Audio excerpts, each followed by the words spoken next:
Well, I think he's going to win the job. I've known Really? him since a little. I know him since a little kid. If I was there, I'm playing the rookie. I would love for Shedeur to sit his happy down. Herm Edwards is calling for Shedeur Sanders to start as the Browns QB. And this is something that he's been very adamant about. And I do want to be clear because just like I'm pretty biased towards Shedeur Sanders and the Sanders family, Herm Edwards has a long-standing history with Dion, and we're going to get into it. But the reason why I'm even making this video is because he did it in enemy territory. He didn't just say this quote, which he has said on 92.3 The Fan, which is, I think when the preseason starts, he's going to find a way to beat those guys out. That was Herm Edwards on Shedeur Sanders' chances at getting a starting job at QB.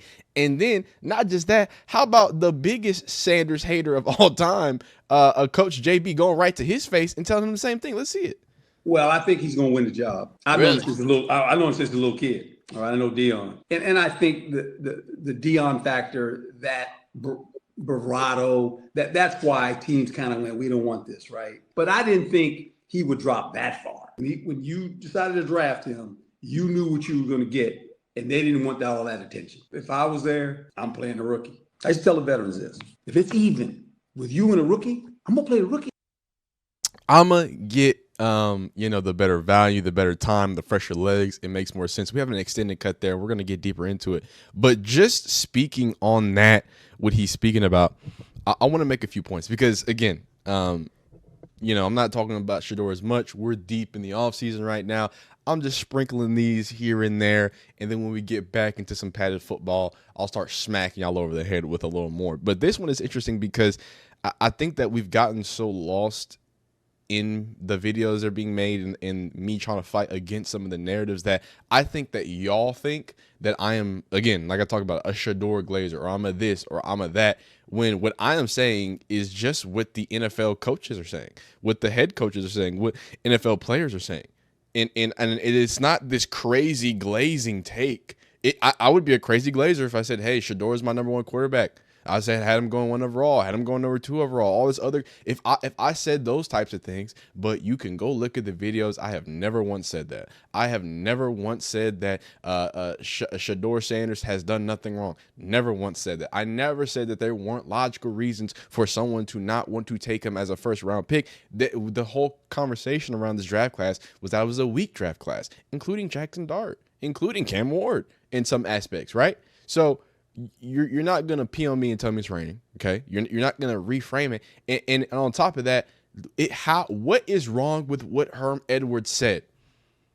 Hey, I think the kid's talented. Okay, you can drop, but every single NFL player says that drop is too much. Even people who might not be pro Shedeur, they're like, yo, I think that was too much. Like I think that was a different message being sent. That's not just off the field. That's not just, oh, he's not that good. There is another element, and some people are just kind of ignoring that. And it's funny to me that NFL players, NFL coaches, people who've played in the game and seen it and understood it, they seem to acknowledge that, but a lot of y'all can't acknowledge that. I don't know. It's odd. But please, call me Glazer. Do whatever. Tell me that Shedeur Sanders is not going to start, even though I didn't say Shedeur Sanders is going to start. I have never said it. You know who has said it? NFL players, NFL coaches, the people who've been in the NFL, I think, a little longer than me and you, they all seem to think Shedeur is going to be successful. So I don't know why I would argue with them. I don't. You want me to argue with an NFL player? Again, zero NFL experience here. But let's get into the bigger clip here and see if he expounds upon his point at any point. I don't think he goes in depth too deep, but at least we can kind of check things out and kind of see how things matriculate from there. All right, let's hear it. 3 out of 14 make the playoffs last year. Now you got Pete Carroll. Raiders are better. And the Raiders going to be better. Yeah, they'll be better. So, I don't know. Let me ask you this. Man. You play to win the game, man, so we'll see. Coach, I got to ask you, Dion, your boy, I've known him a long time as well, and I go hard on these guys just because I'm just trying to get his fair critique. Everybody called me a hater. Shedeur Sanders, are you high on him, higher than I am? Why did he drop? What do you expect from him going forward? Well, I think he's going to win the job. I've known him since a little. I know him since a little kid. All right, I know Dion, and I think.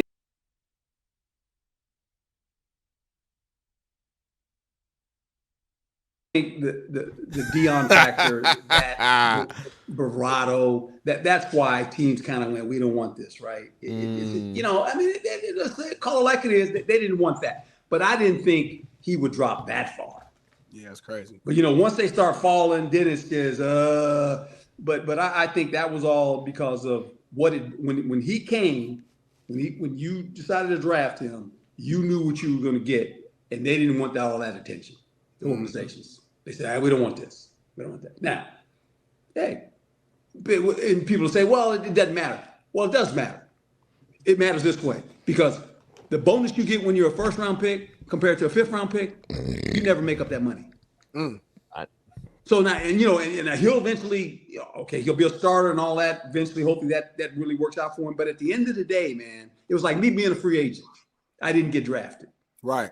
That money I could have been drafted, okay, I never see that money. Not like it's a big deal, but people say, well, that ain't a big deal. Yeah, it's a big deal.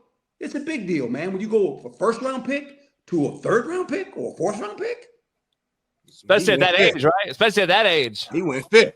Yeah, he went fifth. Like, that's what I'm saying. He made more money in college. Yeah. Correct.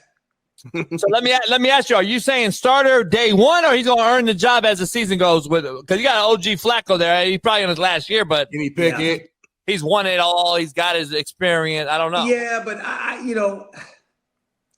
know this. If I was there and it's even, I'm playing the rookie. Because I always told players this when I was a coach. I said, let me tell you something, guys. Here's the deal. I used to tell the veterans this. I said, look, if it's even with you and a rookie, I'm going to play the rookie. You almost have to, right? Even, because all you have is experience. That's it. That's all you got. The only way you're going to get experience is play. So if you let it be even, don't let it be even, because I'm going to play the young guy. Because he's going to get better. Yeah. You can't get no better because you flatline now. But this rookie, only thing he don't have is experience. And that's what Dick Vermeil told me. He says, hey, man, you're a rookie. He says, you know what I got to do with you? I said, what, Coach? I got to start you. He threw me out there. He said, you go play. I went and played. Hey, tells me every day, hands-on experience beats book smart every day. Try to tell you, man, play those young guys know the thing, JB. Put them young guys in the game, JB. So I love it. I don't think he'll start, but I love Coach Edwards. So, hey, Coach, I love you, man. Appreciate you, Coach. Appreciate you both. Hey. I just want to talk about, because I probably had something over, the screen while this video was playing. I just want to talk about, because I was watching the video. I don't know how Coach JB, he actually has me blocked on Twitter, so I don't think that he's going to be a fan of me doing this at all. So, I'll make sure I put things over it. So, I'm in the rules of the way that YouTube wants it done. But regardless, I want to talk about a few things. So first thing I want to talk about is have the fact, again, the disgust on Coach JB's face as he had to watch somebody, and I have it still now so you can see it, at least a still picture, as Coach JB has to sit there when behind him is a bunch of tequila bottles or whatever he drinks, eats steaks, or whatever. He's quite accomplished, I guess, and he's drunk a lot of alcohol, and that's what's behind Coach JB. But then you look behind Herm Edwards and you see game balls and signatures and awards and accolades, because he is somebody who has actually coached at a high level. So the reason why we don't take Coach JB serious unless an NFL coach is there is because Coach JB is a CIA psyop. No, I don't think he's not a CIA psyop, but he is a reality TV coach, right? He's not a real coach. I think we can all see that. Netflix chose you because you were yelling and screaming and you were in the dysfunction of JUCO. Do you know why people coach at JUCO? Coach JB, the same reason why the players are there. So you yelling and screaming and saying all these players are rejects. Well, Coach JB, you're podcaster JB. So whenever I see the disgust on his face because he has to answer to the disagreements of someone who actually has the accolades, experience, and things that he's been striving for, the thing that he's been crying and screaming and kicking and clawing about that he's been blackballed out of, right? And I don't even think it's not saying that's impossible. I'm not saying that. but the resentment is obvious, right? And the fact that his thoughts don't seem to line up with an extremely accomplished football knowledgeable player. Hey, I'm not surprised. I'm not surprised that somebody with actual real deal coaching experience might see something that Coach JB doesn't see, specifically because his audience. And look, he tends to his audience. His audience doesn't like Sanders. His audience, he gets more clicks if it's on the Sanders. So it makes the money right for him. So at every single negative term, y'all gonna see Coach JB. But just remember, if you're watching this before you watch JB, or if you're a JB fan, just remember his accolades. Remember my accolades too. I bring it up all the time. I tell y'all, hey, look how many games of NFL I played. Don't listen to me. And that's why I give my opinion, but you shouldn't care about my opinion. What you should care about is the facts that I bring up, because I'm not going to tell you something unless there's a source or something that I can cite this, basic media literacy. You know what I'm saying? I'm going to cite this. So what I'm going to do is say NFL legend, college football, coaching legend a little bit. I know it's a little controversial at the end. Football legend Herm Edwards looks at Shedeur and says, hey, kid's going to start.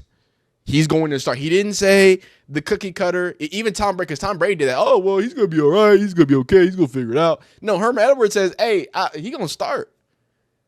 Coach JB's like, oh, but Joe Flacco, Kenny Pickett. And then Herm Edwards, somebody with actual NFL coaching experience, has to tell podcaster JB, that, well, here's some knowledge that you don't know because you've never been there. I'm about to give you a story from my NFL coaching days, something that you cannot pull from, an experience that you've never had to have and you will never have the luxury of having.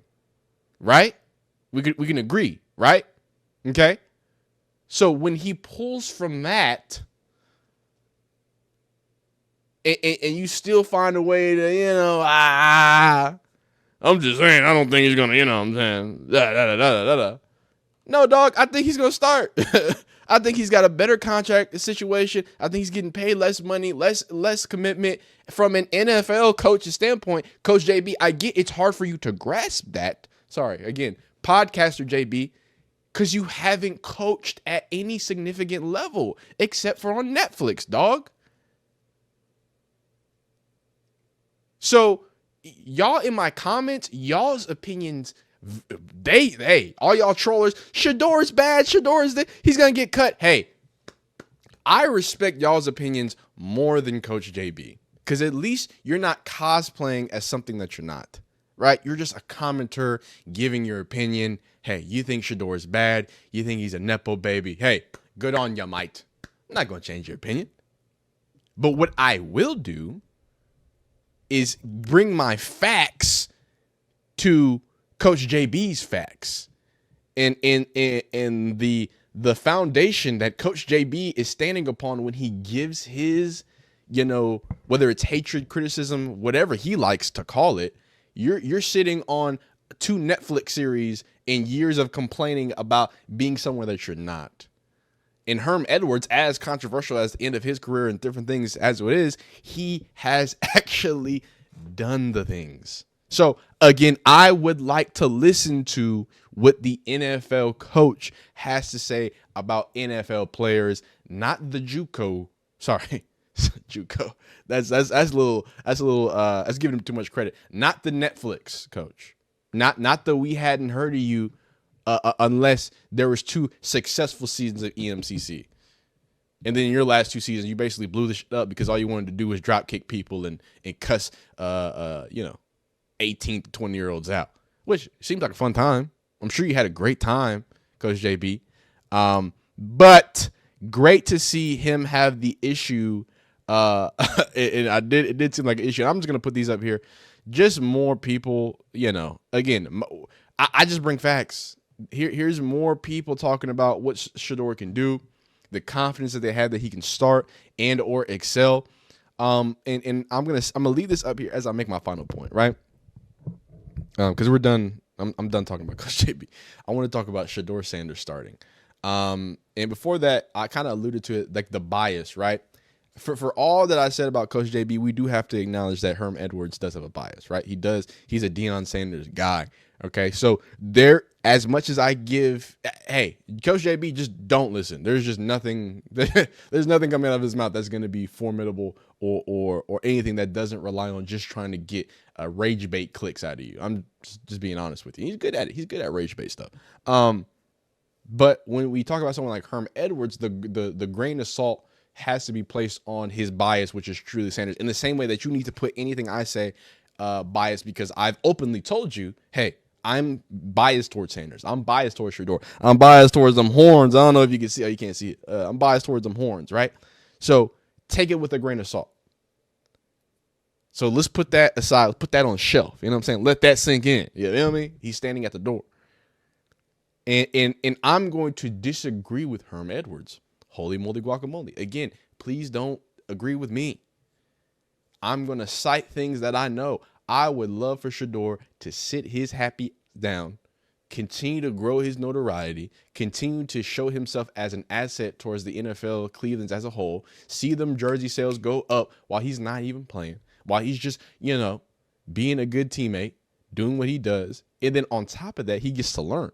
On top of that, we see the model of Patrick Mahomes. We see the model of Jordan Love, even though it hasn't fully panned out yet. We see the model of Aaron Rodgers, of Tom Brady, of Ben Roethlisberger, players who, Big Ben had to start his freshman year or his rookie year. That one's wrong. But and I say that to say, and vice versa, you see the beginning of the career for someone like Peyton Manning, who by all means is looked at as one of the greatest quarterbacks of all time, has statistically one of the greatest seasons of all time. 2 Super Bowl can't take nothing away from the general, right? But those first, specifically the rookie season was rough, dog. So there's enough proof for me. There's enough proof that I've seen to say, hey, how about this not, if my bias, I'm a Sanders guy, I probably don't want him to start. You know what I'm saying? What I want him to do is to take his time to get protected, to learn the system, learn how to be an NFL player, and then walk in with the keys to the castle, the confidence from Stefanski, and a locker room that's already liking him, and that's probably going to just give them another jolt and boost of energy when it happens, whether it's late in the season, whether it's next year, because, again, Arch Manning is not coming out in this draft. K. Klubnik's that guy, though, so y'all better watch out. But that's how we feel. Let me know how you feel down below in the comments. Do you agree with the reality TV coach, or do you believe with the ex-NFL coach, or do you believe with the dummy yapping into a mic? Hey, let me know down below in the comments. Like the video if you like it, dislike if you don't like it, subscribe if you like football content of all shapes, sizes, forms, and fashions. Continue to be great. Cannot thank you enough for your support, and please have a phenomenal summer. See you next time. Peace.